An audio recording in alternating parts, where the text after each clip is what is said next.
পৃথিবীর বুকে এমন কিছু জায়গা আছে যা কল্পনার থেকেও সুন্দর। আজ আমরা আপনাদেরকে নিয়ে যাচ্ছি চিলির প্যাটাগোনিয়ায়, যেখানে প্রকৃতি নিজ হাতে গড়ে তুলেছে এক চমৎকার শিল্পকর্ম মার্বেল ক্যাপস। মার্বেল ক্যাপস চিলির লেক জেনারেল ক্যারারার গভীরে অবস্থিত। এটি প্রায় ৬০০০ বছরের প্রাকৃতিক বিবর্তনের ফলাফল।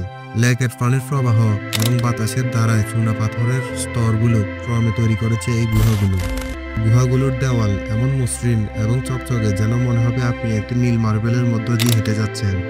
সূর্যের আলো যখন স্বচ্ছ পানিতে প্রতিফলিত হয়, তখন গুহাগুলোর নীলাভ সবুজ আভা দেখে মনে হবে আপনি এক অন্য জগতে প্রবেশ করেছেন। এখানে সবচেয়ে আকর্ষণীয় বিষয় হলো লেকের পানির রং বছরের বিভিন্ন সময় বদলে যায়, কখনো হালকা নীল, কখনো গাঢ় সবুজ।